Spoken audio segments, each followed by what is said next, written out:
एक गरीब किसान अपनी दो बेटियों के साथ एक गांव में रहता था। मेहनत मजदूरी करके अपने और अपनी बेटियों का गुजारा कर रहा था। किसान की दोनों बेटियां बड़ी सुंदर थी, पढ़ाई में भी अच्छी थी। दोनों जब स्कूल जाती थी तब रास्ते में एक बड़ा सा घर पड़ता था। दोनों को ये घर बड़ा पसंद था। दोनों उस घर को हमेशा देखते रहते।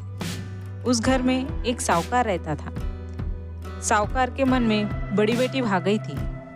वह उनसे बात करने की कोशिश करता, पर वह लड़कियां उनसे बात नहीं करती थी। किसान की बड़ी बेटी 10वीं अच्छे नंबर से पास हो गई। किसान ने सोचा वो अपनी बेटी को आगे की पढ़ाई के लिए शहर भेजेगा। उसके पास इतना पैसा नहीं था, इसलिए वो साहूकार के पास गया और कुछ कर्जा मांगा। तो साहूकार ने कहा कि भाई मैं कर्जा तो दे दूंगा, लेकिन आपको जमीन गिरवी रखनी होगी।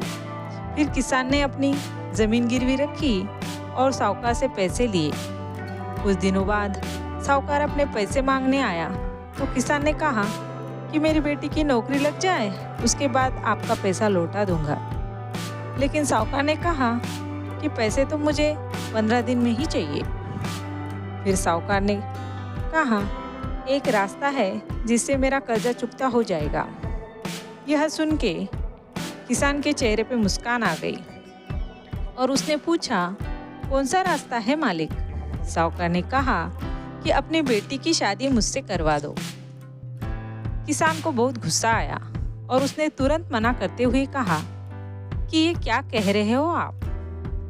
अपनी उम्र का तो ख्याल करते, ऊपर से आप शादीशुदा हो और आपकी दो बीवी है, आपको शर्म आनी चाहिए।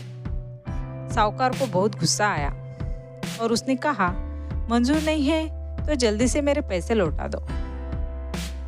ये सब बात किसान की बेटी को पता चल गई और उसने पंचायत बुलाई और कहा कि मैं साहूकार से शादी करने के लिए तैयार हूँ, पर मेरी एक शर्त है।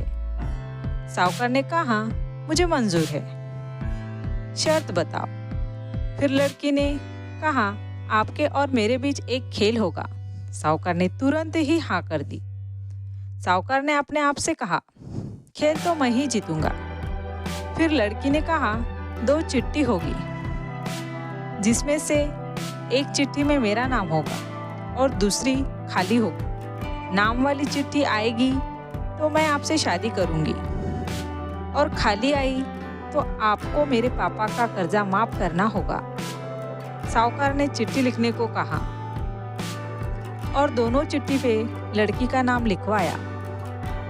ये बात लड़की को पता चल गई और बड़ी चतुराई दिखाते हुए लड़की ने कहा चिट्ठी आपने लिखवाई है, पर उठाऊंगी मैं। साहूकार ने कहा ठीक है। फिर लड़की ने जो चिट्ठी उठाई वो खाली थी। साहूकार गुस्से से लाल हो गया और उसने कहा कि ये कैसे हो गया, पर पंचायत के सामने कुछ बोल नहीं पाया। उसके समझ में आ गया था कि लड़की ने चतुराई से चिट्ठी बदल दी थी। इस तरह उस लड़की ने अपने पापा का कर्जा भी माफ करवाया और साहूकार को सबक भी सिखाया। इस कहानी से हमें यह सीख मिलती है कि अपनी होशियारी से हम किसी भी संकट को मात दे सकते हैं।